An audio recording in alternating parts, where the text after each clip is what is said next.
Después de haber desarrollado todas estas primeras noticias que tienen que ver mucho con cuestiones políticas y económicas, es el momento ideal para presentarlo y ya desarrollar la columna de economía. Juan, te saludo otra vez y te pido que comencemos con uno de los tantos temas que hemos dejado listos para conversar hoy. Perfecto, Guille. Sí, bueno, básicamente vamos a hablar de lo que se está tratando hoy en el Cámara de Diputados en Buenos Aires, básicamente ley bases y el paquete fiscal. Que el paquete fiscal es la parte quizás más importante de esta porque le va a dar, sobre todo a Tucumán, muchos beneficios económicos porque todo eso es coparticipable. ¿De qué hablamos? De tanto ganancias como bienes personales como el nuevo blanqueo. ¿Eso cuánto le aportaría al gobierno? Bueno, el blanqueo le aportaría entre 2.000 y 3.000 millones de dólares en los próximos 2 meses.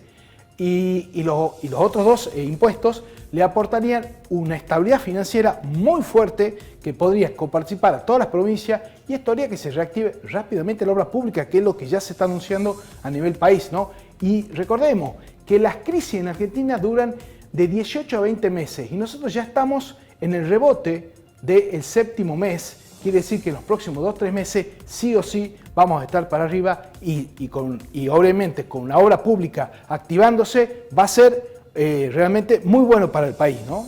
Juan, a mí me gustaría hacerte esta pregunta porque muchas veces uno desde la casa o sin tener muchos conocimientos quizás técnicos de economía, escuchar o la tranquilidad que nos puede dar a alguien que verdaderamente lo maneja el tema es muy importante y valorable. Yo tengo por momentos la sensación que ha quedado muy marcado desde la última época y los últimos gobiernos esto de la campaña del miedo para asustar a la gente.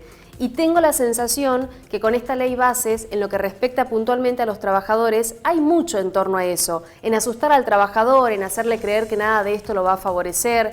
Y en eso no solamente están los políticos, sino que también intervienen muchas veces los gremios afines a la oposición. ¿Esto es así? ¿Podemos brindar alguna tranquilidad de decir, calma, si se aprueba vamos a poder estar mejor, vamos a lograr una estabilidad? Que no te quepa ninguna duda. A ver, recordemos que la campaña de miedo siempre fue, en su momento el kirchnerismo siempre se manejó con la campaña del miedo. Recordemos que a Javier Milei lo votó casi el 60% de la gente, el 56,7%, y la gente votó esto. ¿Cómo puede ser que ya a finales estamos terminando el ciclo recesivo y por arrancar la reactivación en Argentina y la expectativa es altísima? Milei está con una imagen positiva de casi al 60%.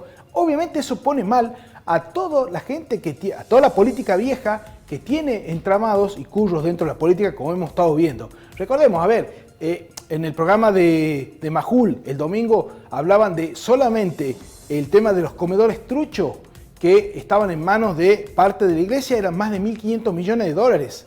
¿A dónde se fue esa plata? Y no está, no llegó a la gente humilde, no llegó a la gente que necesitaba. Bueno, eso es parte de todos los que están perdiendo. A ver, recordemos, Guille, desde que llegó Javier Milei, todo el mundo sigue cobrando los planes sociales, todo el mundo está cobrando. Ahora, ¿por qué bajó tanto la inflación? Porque se dejó de emitir. ¿Y quién se llevaba esa diferencia de 15 puntos del PBI en el año? Y bueno, evidentemente, todas estas cooperativas truchas, todos estos curros que están cayendo, obviamente, todo esto están representando porque son varias patas. Está la pata política, la pata de ese empresariado que se ve hecho a la política y está la pata también, la pata sindical. Entonces, representados en la Cámara de Diputados, en los senadores, son los que votan en contra de que la economía se limpie y empiece a crecer, digamos, sin curros, ¿no? La Argentina, fíjate, sin curros, la Argentina va a crecer, se estima, lo decía el Financial Times, que en los próximos 10 años, y de hecho Martín Redrado con su Fundación Capital, va a crecer en torno al 7 al 8% y por lo menos por 10 años más, ¿no? Recordemos que el RIGI, que ya se aprobó, que es el régimen de incentivo a las grandes inversiones, de 200 a 900 millones de dólares tiene como límite de plazo 2 años, es decir, en 2 años tiene que hacer las inversiones. Solo una de las empresas, que lo decíamos el otro día, ¿te acordás Petronas, que la hizo César Pelli, el tucumano? Sí. Bueno, los dueños de Petronas, ¿sí?, que son una de las compañías más grandes a nivel mundial de energía, van a invertir 15.000 millones de dólares reales. De hecho, son los primeros que van a hacer el gas licuado para poder exportarlo. Entonces, obviamente que cuando vos haces que un país despegue y le vas quitando todos estos cepos que tiene, van cayendo los curros. Que de ahí se agarraban toda esta gente que llegó de alguna forma a la política, ¿no? De ahí se defienden. Por eso es que todo esto está, de alguna forma, vemos todas estas campañas de miedo, ¿no? Claro, sí te entiendo perfectamente, Juan, y aparte uno a veces no lo dimensiona bien, pero acá no estamos hablando de curros de que se llevan, no sé, 1.000 pesos, 2.000 pesos, un vuelto que están robando, estamos hablando de verdaderamente mucho dinero el que se maneja, que finalmente se pretende que vuelva de alguna forma a la economía de la gente, a la economía popular. A ver, recordemos, Guille, el FISU, solo en el FISU se iban 10 puntos del PBI por año. ¿Sabes cuánto es eso? 60.000 millones de dólares. Claro.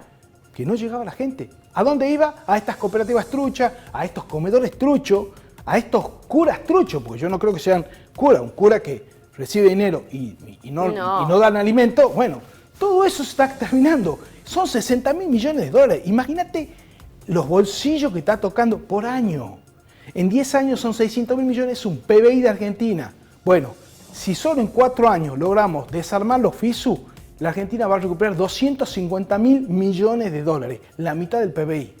Yo siempre traslado estos números, Juan, pensando en un abuelo que se ha muerto sin poder tener los remedios que necesitaba, en un abuelo que se ha muerto calculando la plata para poder llegar a fin de mes, en una familia tipo y padre y madre que trabajan a destajo sin poder ocuparse verdaderamente de lo importante que es la crianza de sus hijos para poder tener la educación, brindarles una comida diaria sin grandes lujos, ¿no? Todo eso es siempre lo que le reflejo en la plata que no ha llegado a la gente, bueno, en las necesidades que han pasado. Te sumo a eso, Guille. Fíjate, nos dejaron con inflación al 26%, hoy al 4%. El mayor impuesto era la inflación. ¿Sí? ¿Cómo puede ser que en diciembre un paquete de azúcar valía 2.500 pesos, hoy vale 500 pesos?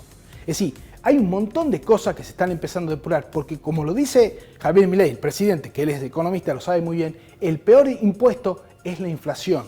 Entonces, hoy con inflación al 4%, que va a correr entre el 3 y el 4 el próximo mes, bueno, le han